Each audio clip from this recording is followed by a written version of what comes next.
A king had a daughter who was beautiful beyond all measure, but so proud and haughty that no suitor was good enough for her.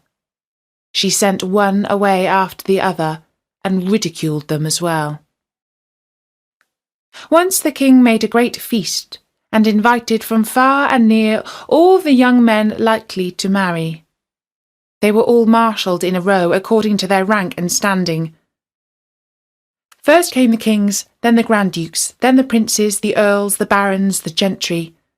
Then the king's daughter was led through the ranks, but to each one she had some objection to make. One was too fat. "The wine barrel," she said. Another was too tall, and long and thin has little in it. The third was too short, and short and thick is never quick. The fourth was too pale as death. The fifth too red, a fighting cock. The sixth was not straight enough, a green log dried behind the stove. So she had something to say against each one, but she made herself especially merry over a good king who stood quite high up in the row, and whose chin had grown a little crooked. "Look!" she cried and laughed. "He has a chin like a thrush's beak." And from that time he got the name of King Thrushbeard.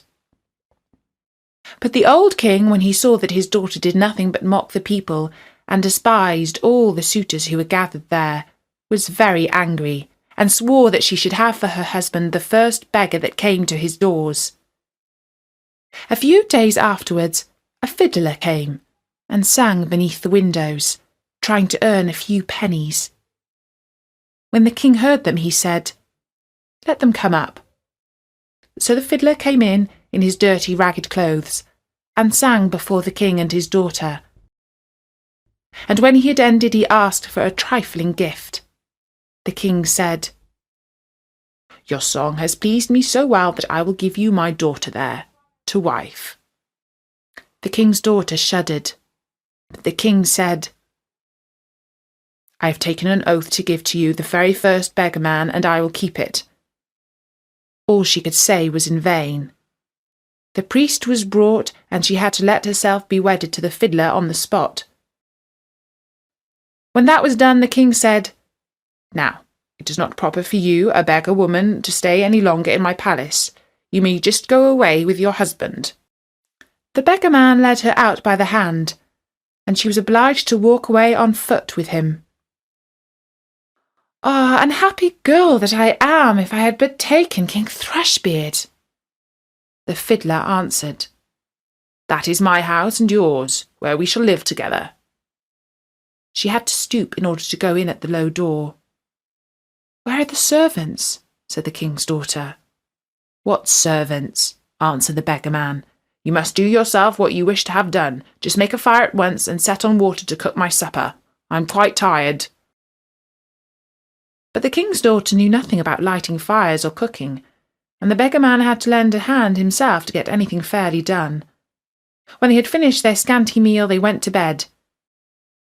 But he forced her to get up quite early in the morning in order to look after the house.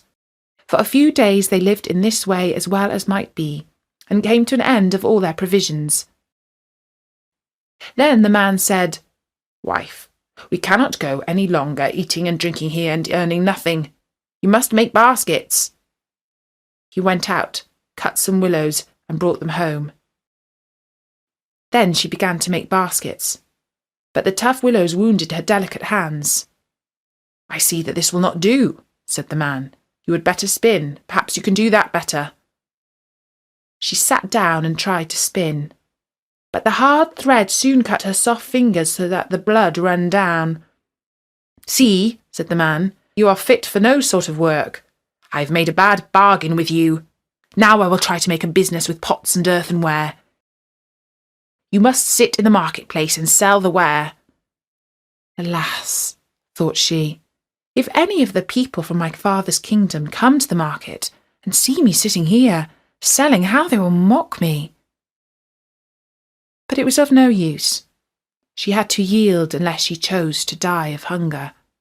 For the first time, she succeeded well, for the people were glad to buy the woman's wares because she was good-looking, and they paid her what she asked.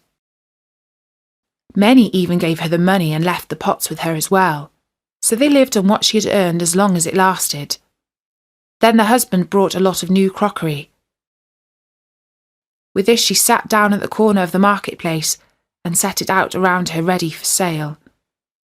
But suddenly there came a drunken hussar galloping along, and he rode right among the pots so that they were all broken into 1,000 bits. She began to weep, and did not know what to do for fear. "Alas, what will happen to me?" cried she. "What will my husband say to this?" She ran home and told him of the misfortune. "Who would seat herself at a corner of the marketplace with crockery?" said the man.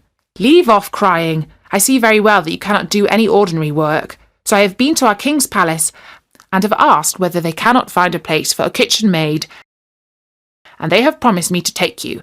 In that way you will get your food for nothing." The king's daughter was now a kitchen maid, and had to be at the cook's beck and call, and do the dirtiest work. In both her pockets she fastened a little jar in which she took home her share of the leavings, and upon this they lived. It happened that the wedding of the king's eldest son was soon to be celebrated. So the poor woman went up and placed herself by the door of the hall to look on. When all the candles were lit and people, each more beautiful than the other, entered, and was all full of pomp and splendour, she thought of her lot with a sad heart, and cursed the pride and haughtiness which had humbled her and brought her to so great poverty. And when the people saw it, there arose general laughter and derision, and she was so ashamed that she would rather have been 1,000 fathoms below the ground. She sprang to the door and would have run away, but on the stairs a man caught her and brought her back.